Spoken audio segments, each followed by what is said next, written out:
Hola a todos, me llamo María Gómez Silva y esto es el podcast de Social Investor, la primera publicación en español sobre inversiones ESG. Hoy vamos a hablar de un tema que dio mucho que hablar hace algunas semanas, pero desde la perspectiva de la inversión socialmente responsable. Se trata de la quiebra de Silicon Valley Bank.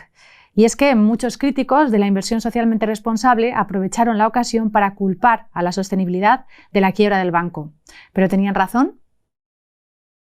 Para hablar de este tema tenemos con nosotros a Francisco Cortés. Hola Francisco, bienvenido. Hola, buenas María. Francisco es profesor del doble grado en ADE y en Finanzas de la UNIR.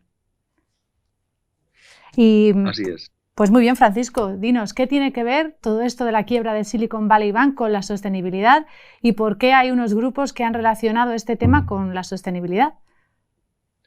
Bueno, la verdad que la noticia, en el ámbito europeo, la noticia es un poco insólita. Yo creo que es muy tendenciosa y responde a un ámbito ideológico muy determinado que sigue entendiendo que la inversión socialmente responsable y la inversión sostenible es una carga para las empresas y puede ser un problema para la viabilidad de las empresas y sobre todo para la gestión de riesgo.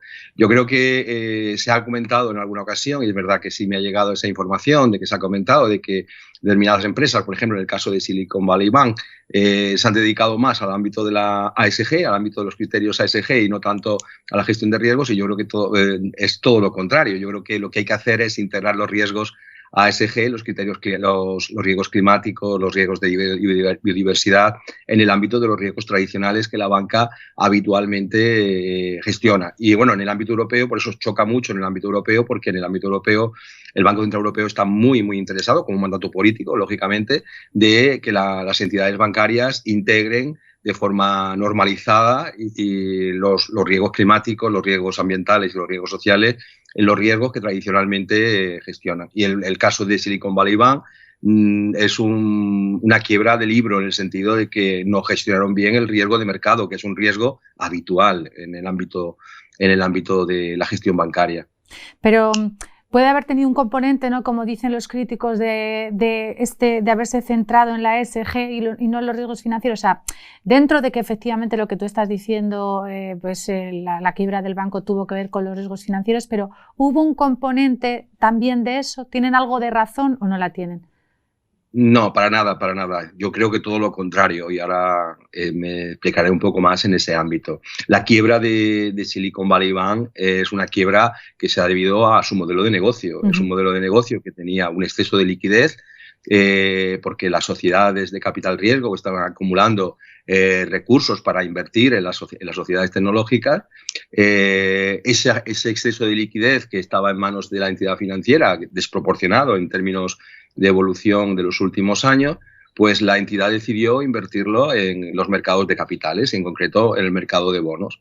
Y todos sabemos que cuando hay un cambio en la política monetaria, claro, en el momento en que suben los tipos de interés, hay una depreciación, pero vamos, eso se aprende el primer año de carrera de administración de empresa o de finanzas, ¿no? Y, lógicamente, el precio de los bonos evalúa. ¿Y qué es lo que ha pasado? Hubo un agujero, lógicamente, de depreciación de los bonos, coincidió con un intento de ampliación fallida, de ampliación de capital, y, claro, ante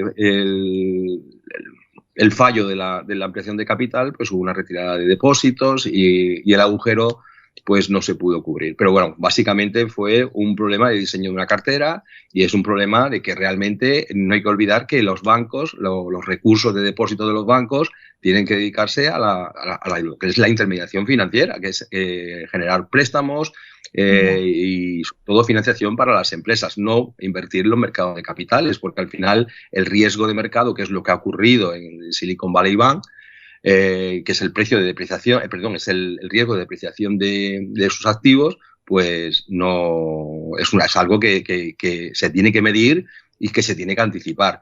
Que sea una entidad que se haya preocupado en determinados ámbitos de los criterios ASG, ambientales, sociales, pues es una anécdota, lógicamente, porque no es el motivo de la quiebra. Otra cosa es que determinados fondos de inversión hayan estado invertidos, porque claro, ahora el problema que tienen las entidades, los vehículos, las instituciones de inversión colectiva, es que tienen que buscar cada vez más activos elegibles, es decir, empresas que reúnan requisitos pues, de carácter ambiental, social y de gobernanza. Y bueno, no todas las empresas reúnen esos requisitos. Entonces, cuando las gestoras tienen que conformar una cartera, pues buscan a conciencia que cumplan esos requisitos ASG. En el caso de Silicon Valley, los cumplía. ¿Qué pasa? Claro. Que algunos fondos se han visto sobreinvertidos en Silicon Valley Bank, pero el problema de Silicon Valley Bank no es su inversión o su actitud pro ASG, ni mucho menos, todo lo contrario. Su problema ha sido un problema estrictamente financiero y además es un problema clásico de riesgo de mercado, ni siquiera de riesgo de crédito, de riesgo de mercado, no haber gestionado bien el riesgo de mercado. Precisamente lo que comentabas de lo de los fondos, según datos de Morningstar, de un total de 900 fondos, el 3,3 de los fondos artículo 9, según SFDR, estaba expuesto a Silicon Valley Bank y de los artículo 8, el 2,6% de los fondos. Entonces, en ese sentido, o sea, en la cuestión del banco no se puede relacionar con la sostenibilidad, pero quizás si en los fondos, lo que tú comentabas, ¿no? El hecho de tener un universo de inversión más reducido quizá los ha hecho estar sobreexpuestos. ¿Y cómo se podría haber evitado? ¿Lo podrían haber evitado los gestores? Que de hecho, ¿no? La inversión en sostenibilidad, precisamente una de las bondades, ¿no? que se hablan de este tipo de inversión es que previene los riesgos. Claro, sí, María, el caso está en que al final la sostenibilidad asociada a una entidad, y en concreto a una entidad financiera, se basa en tres pilares. Uno es la gestión o el desempeño económico-financiero y luego el desempeño social, ambiental y, por supuesto, la gobernanza.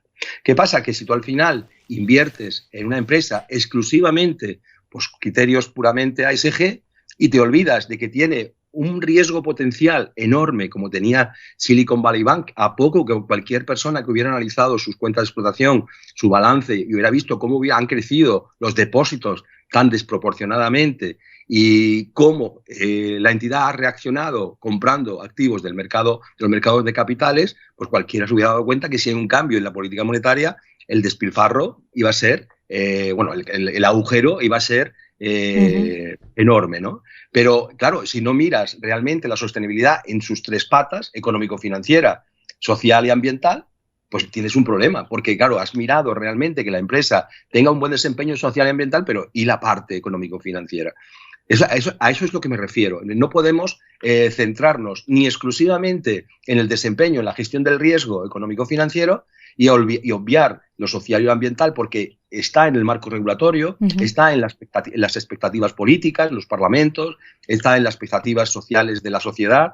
Eso está ahí y es incuestionable. Pero tampoco podemos obviar la parte económico-financiera. Si una empresa no es viable porque ha tenido un modelo de gestión o unas prácticas que no son adecuadas y el supervisor ha sido consciente porque Silicon Valley Bank ha estado supervisado por las autoridades bancarias norteamericanas. Entonces, cualquiera se hubiera dado cuenta de que tenía un riesgo potencial y además un riesgo básico, que es un riesgo de mercado. Invertir en activos que ante un cambio tan brusco como ha sido de la política monetaria, pues ha llevado a todo esto. Y claro, sabemos que en el ámbito de Estados Unidos, en la política monetaria, la Reserva Federal cambia la política monetaria, empieza a subir tipo de interés hasta que algo falla. Y ha fallado esto. Es decir, ¿dónde está el límite de la subida? Pues ¿dónde está? Hasta que algo falla. ¿Y qué ha fallado? Precisamente ha fallado Silicon Valley Bank. Has mencionado a los reguladores. Ya sabemos que en 2008 precisamente se inició una anterior crisis bancaria a raíz de la caída de Lehman Brothers. Se produjo porque había habido una previa desregulación del sector financiero. ¿Crees que se han hecho los deberes o esto demuestra que quizá habría que haber sido más estrictos para prevenir este tipo de casos de insolvencia? Sin duda, yo creo que los deberes se han hecho, es decir, el aprendizaje, bueno, en muchas cosas no, evidentemente a nivel político, a nivel del G20, evidentemente no. Yo recuerdo que en 2008, cuando nos enfrentábamos a una crisis financiera, económica y de muchos otros calados, como social, ambiental, etcétera, pues cuando nos enfrentábamos a esta crisis financiera, el G20 decía, vamos a acabar con los paraísos fiscales. Los paraísos fiscales siguen igual o mejor que estaban en su momento. Es decir, a nivel político, a nivel de geoestratégico, la situación sigue igual. Ahora, la banca está muchísimo mejor que en la situación de 2008. Es verdad, la banca, pues no hay que olvidar que la banca se basa en un sistema de reserva fraccionaria, es decir, que si cunde el pánico de que realmente una entidad tiene problemas de liquidez, pues automáticamente es la profecía que se autocumple. Sí. Pero al final la gente acude al banco y a sacar su dinero, que es verdad que siga habiendo retirada de depósitos en el sistema, porque hay cierta desconfianza en general con el sistema, pero ya digo, y también depende de las áreas económicas. En Europa se han hecho muchísimo los deberes, es decir, las reservas de capital, los requerimientos de capital, las reservas anticíclicas que tiene la banca, yo creo que tienen un nivel tan elevado como nunca lo ha tenido. Y de hecho, una de las quejas de la banca es que tantos requisitos regulatorios, tantos requisitos de capital regulatorio que no asfixia a la banca. Es decir, yo creo que en ese sentido no deberíamos preocuparnos. Ahora bien, también es verdad que en el ámbito de la Unión Europea está muy avanzado la integración. Es verdad que falta metodología, faltan, pues, lógicamente, métricas, pero la integración de los criterios ESG en la gestión de los riesgos tradicionales, riesgo de mercado, riesgo de crédito, riesgo operacional, riesgo de tipo de interés, riesgo de tipo de cambio, todo eso se está integrando y se está integrando no voy a decir con normalidad, pero sí se está integrando con una clara voluntad política para que en 2050 lleguemos a la neutralidad climática. Y ahora un tema también que va a ser crucial, que es el tema de la biodiversidad, también se va a integrar los riesgos de biodiversidad en el sistema bancario. Entonces yo creo que todo lo contrario del planteamiento interesado de determinados grupos negacionistas, por llamarlos de alguna manera, que intentan, pues, decir que, bueno, todo lo que está relacionado con la ESG, pues es malo, todo lo contrario. Hay estudios de carácter académico que demuestra la clara correlación, no digo tanto causalidad, pero sí correlación entre el desempeño económico-financiero de determinados fondos de inversión, vehículos de inversión y el desempeño social y ambiental. O sea, tienen que ir, son vasos comunicantes, la parte financiera, la parte social y la parte ambiental. Y la parte financiera, que es lo básico en una entidad financiera, ha fallado. Ya, y precisamente te quería preguntar por ese tipo de movimientos que has mencionado, ¿no? En los Estados Unidos hay una creciente oposición a todo lo que tenga que ver con la sostenibilidad, contra el woke. ¿Tú ves el riesgo de que esto se extienda? ¿Qué peligro tiene? ¿Por qué se ha producido? ¿Por qué han puesto el foco en la sostenibilidad, en algo en lo que a priori, ¿no? Tú escuchas a las grandes voces, tanto de Wall Street como aquí en Europa, y los directivos de las compañías están bastante comprometidos. Me sorprende que precisamente en ese país se haya puesto el foco en la ESG. Bueno, digo que es una parte del sector y una parte muy reducida. Es verdad que el nivel de concienciación que hay en Europa no lo hay en Estados Unidos. En Europa hay una absoluta concienciación, me refiero en el sector bancario. Además, el Banco Central Europeo, como mandato político del Parlamento y de las instituciones de gobierno de la Unión Europea, tiene un mandato clarísimo, es que no quieren convertir la crisis climática en una crisis financiera. Y el segundo objetivo que tiene es que el sector bancario tiene que ser el catalizador para reconducir los flujos financieros a una economía verde. Y la banca, que la banca no es un sector contaminante, no es un sector medioambientalmente agresivo, se ha puesto en el centro del terreno de juego. ¿Por qué? Por estos dos motivos. Entonces, yo creo que la clave está en todo lo contrario, en reforzar e integrar los riesgos ambientales, sociales y de gobernanza en los riesgos tradicionales. Y aquel que no lo haga se va a encontrar problemas, porque se van a encontrar problemas, por ejemplo, con empresas que están financiando y que tienen un coste de transición hacia una economía verde muy alto, y puede suponer que su viabilidad, pues no sea la que han medido, y pueda ocurrir que incurra en riesgo de crédito. Otra cosa son los matices. Es decir, yo creo que ya nadie duda del cambio climático, del origen antrópico del cambio climático. Tenemos el IPCC, que es un grupo de científicos los más reputados del mundo. Yo creo que ya creo que eso nadie lo cuestiona. Sí podríamos entrar en matices. Por ejemplo, el efecto, si centrarnos, por ejemplo, en la mitigación del cambio climático o la adaptación. A lo mejor ya parece que empieza a oírse más ruido y que a lo mejor ya a la mitigación llegamos tarde. Y es verdad que llegamos tarde. Piensa que en el Acuerdo de París se planteó 1,5 grados y ya llevamos 1. Es decir, que estamos a punto de rebasarlo. Y hay procesos geológicos que, por ejemplo, que parecen irreversibles. Exactamente. Entonces, a lo mejor es verdad que podemos matizar y a lo mejor en lo que hay que invertir mucho más es en la adaptación a una situación sobrevenida que no vamos a poder controlar, y en otras medidas, por ejemplo, pero que todavía hoy son ciencia ficción, ¿no? Que es la captura de CO2. ¿No? Eso es todavía ciencia ficción. Es verdad que existe tecnología, pero no una tecnología viable como para realmente que ocurra una reducción sustantiva del CO2 de la atmósfera. Entonces, yo creo que el camino va a ser todo lo contrario. Yo creo que ya, y cada vez cada día que pasa, habrá un negacionista menos, porque es que las pruebas, las evidencias, es verdad que a lo mejor nos estamos pasando de frenada en algunas cosas, no lo dudo, pero tenemos que tomar medidas. Es verdad que muchas son a ciegas porque nadie sabe cómo gestionar esto, pero si no tomamos medidas pensando que esto no es un problema, pues al final el problema será gravísimo y ya sabemos el coste, más o menos el coste que supone el no hacer nada. Eso es el coste, ya se midió hace mucho tiempo y sabemos a cuánto asciende, es una cantidad hipotética, pero sabemos que el coste es inasumible, el de no hacer nada. Y una última pregunta que quería hacerte, ¿cuál pueden ser las consecuencias de esta doble visión? Me refiero a la ESG de los Estados Unidos y de Europa, me refiero a la parte de las finanzas. ¿Qué consecuencias puede tener el hecho de que en Europa sí estamos concienciados, lo que has comentado, ¿no? Se ha puesto a la banca en el centro, ¿no? de una transición hacia una economía más verde, y en cambio en Estados Unidos existen estos movimientos que han puesto el foco en esta temática y que son negacionistas? Pues la verdad que es una pena porque realmente el problema ambiental, sobre todo los problemas ambientales, los sociales algo menos, pero sobre todo los ambientales, son problemas globales. Es decir, por mucho que haga Europa, al final la atmósfera la compartimos todos y el esfuerzo tiene que ser común.